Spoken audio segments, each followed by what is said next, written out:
what does Jose Perez mean for West Virginia men's basketball that he has decided to come back instead of leaving to another program? Obviously, number one, they could have had down to 10 players, and you don't really want to do that. And you need like 11 to 13 scholarship players anyway. And out of the top 9 scores from a year ago, they only returned one guy. And some of those guys left to the transfer portal and didn't have any years of eligibility remaining, either way. Or in the Kedrian Johnson's case, which I'm not sure he had another year anyway, so I apologize if I'm wrong on this, he left to the NBA draft. So, yeah, and the following guys entered the transfer portal, and as we all, for West Virginia men's basketball at this point, Trey Mitchell to Kentucky, Joe Toussaint to Texas Tech, Muhammad Wag to Alabama, James Okonkwo to North Carolina, Jamel King to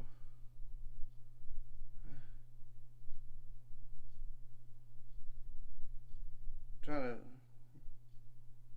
make sure Kennesaw State. So, but they do bring back in terms of the guys who played a year ago or were on a team a year ago, like Kobe Johnson, Josiah Harris, and Patrick Sumnick. I know Jose Perez was on the roster last year. I know that. But he could not play. He was denied the waiver to play last year, despite his head coach getting fired right before the season. So, they did retain some guys that already committed to them as transfers. Like, for example, Kirk Krisa from Arizona. They got Jeremiah Bembry from Florida State. They got Raycon Battle from, I don't recognize the logos. I try to,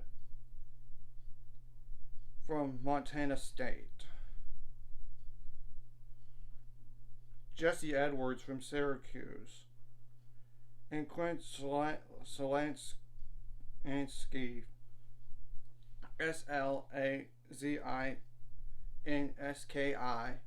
apologize if I butchered that last name, from Iona. As we all know, Rick Pitino left from Iona. And of course they got Omar Silverio, who was at Hofstra.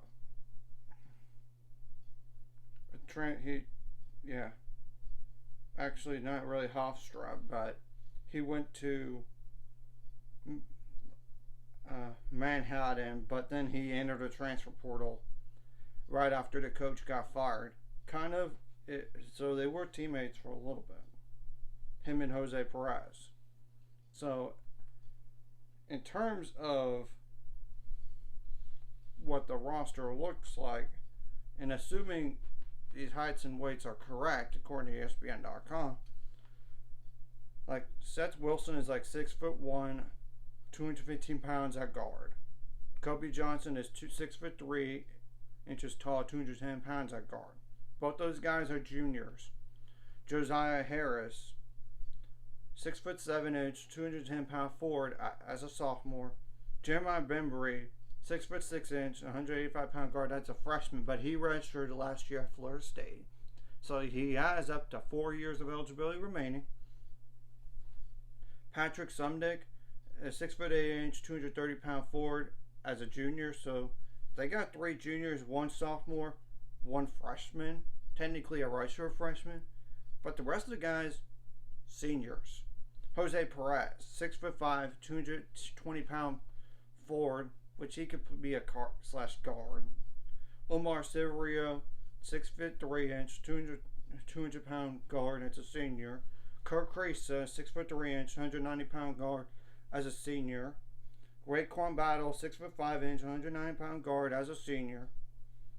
Jesse Edwards is a 6'11", 230 pound center / forward as a senior.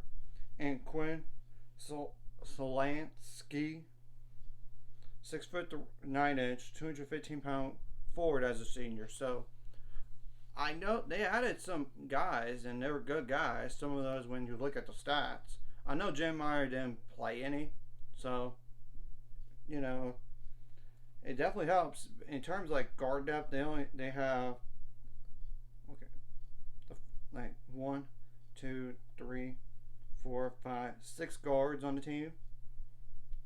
In terms of like forward, like true forwards, but I'm going to just go ahead and include Jesse Edwards because on West Virginia website he's a forward, but according to ESPN he's a center.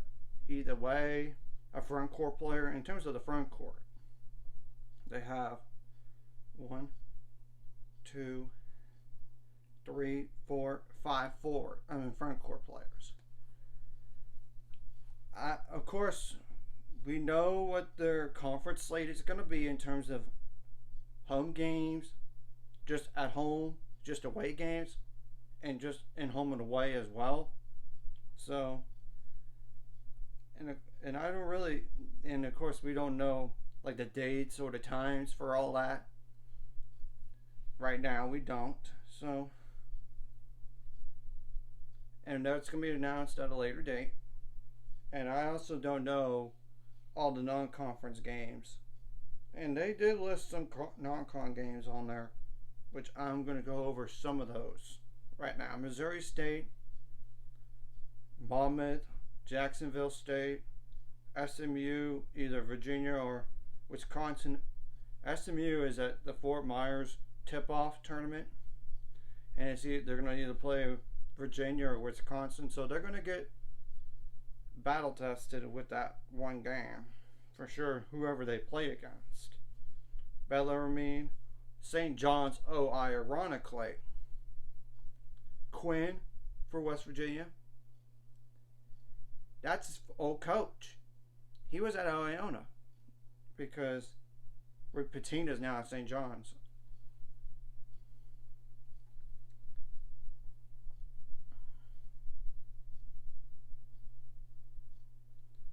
I believe he is.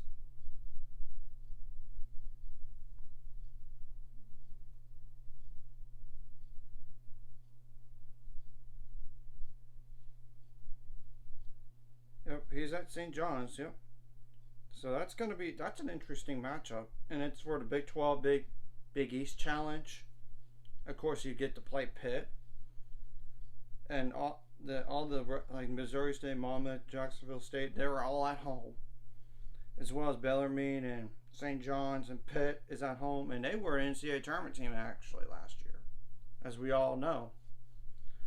Drexel is at home. You do have to play UMass on the road for the Basketball Hall of Fame Classic. You have like Radford at home, Toledo at home, Ohio State in Cleveland. Ohio State was not that great. That's some of the non-conference games, or all of them. I don't. Of course, we know there's no more Big 12 SEC Challenge in men's basketball anymore. So, this is according to their website. So,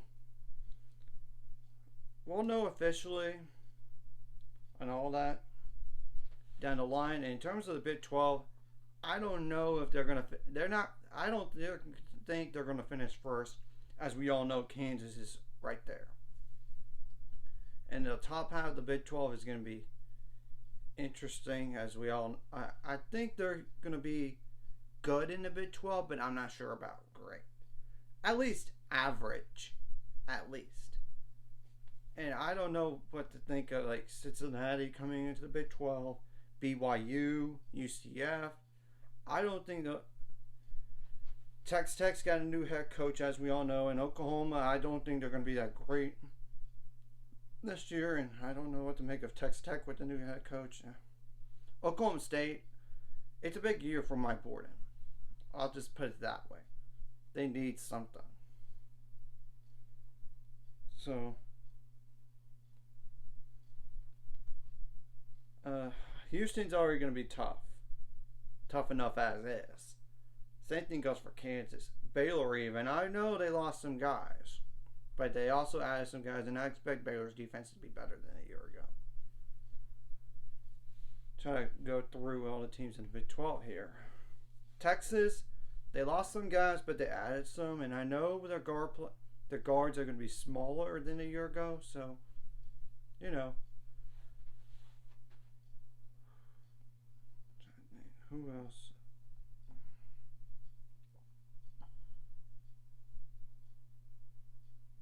Iowa State is going to be interesting because I know they lost a lot of guys and a lot of experience. They added some pieces as well, so you never know with them. TCU, I think they're going to be good this year as well. And Kansas State, I know they lost a few guys, but they added some, so it's going to be interesting where they finish in the Big 12, and we're going to know what West Virginia looks like partially through the non-conference. And I know that there's that uncertainty of how they're going to do because of Bob Huggins' situation, and they have an interim coach, as we all know. And we'll see if he is the full-time head coach after this year. Because I think if he does good enough, he might be the head coach. He might be, but I'm not positive. Either that or go outside of the program. I don't know. And with the last year, the Big 12 with Texas and Oklahoma, really it's neither of one of those when you look at down at history.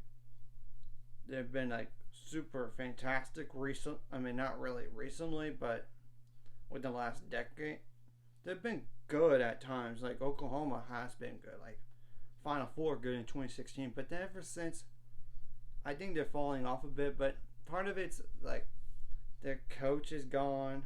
I mean, the former coach that was part of it is gone, and they lost a lot of good players over the years as well. And Oklahoma's been good. It's just not been great. And Texas last year was really good in the Big 12. And it made it to the Elite Eight again. But prior to that, they didn't make it past the first weekend, I believe, in the NCAA tournament since. I definitely know in Shaka Smart's last year, they got beaten in the first round.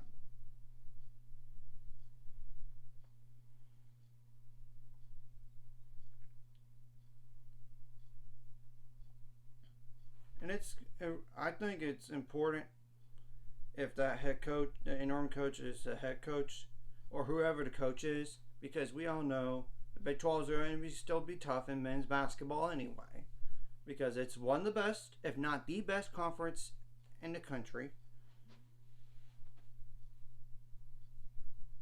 And it's going to be interesting if Arizona, if there is any other teams that join the Big 12, like as soon as next year potentially, because of like the Pac-12 situation going on, like maybe Arizona, Colorado. I don't know. In terms of conference realignment, I don't really know. That was the first Elite Eight for Texas since 2008. This past year in 2023. Yeah, and same thing goes for the Sweet 16 as well. So, but they've been bouncing around the 32, like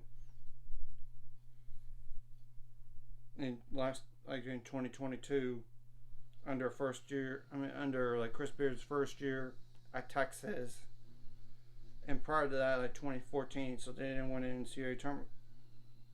Get back to that point until 2022.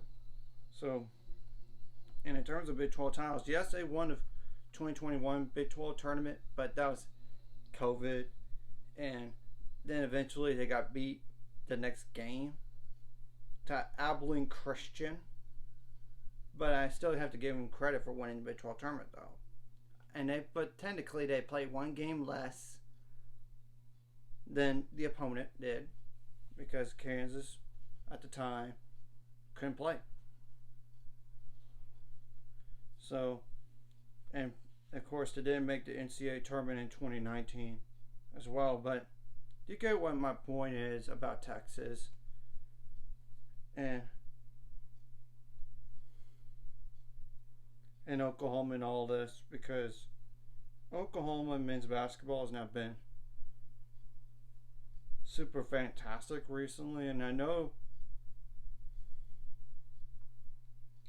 that in 2016 that was the big year that they had, go to the Final Four, but prior to that it's been like 2002 for them, or even Elite 8 2009. But you get what my point is about them. And yes, they made the NCAA tournament in 2019, but they got beat in the round of 32. In 2018, they got beat in the first round.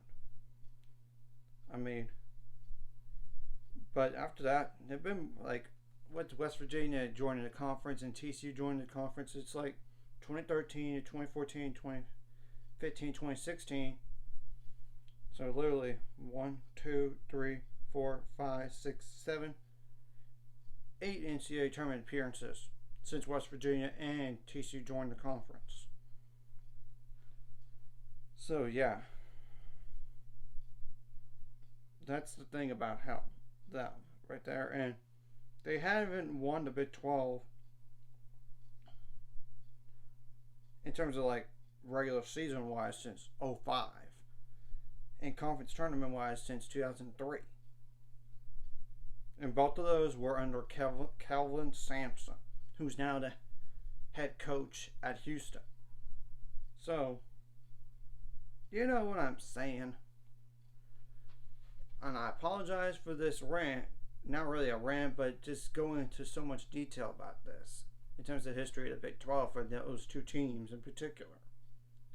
Because I know Texas has been good in men's basketball, but when you look at the NCAA tournament wise, they haven't gone that far. And same thing goes for the conference as well. Winning conference titles. It's more like Kansas is in the way. In a way, more times than not. And I believe the last time for Texas to win the regular season of Big 12 was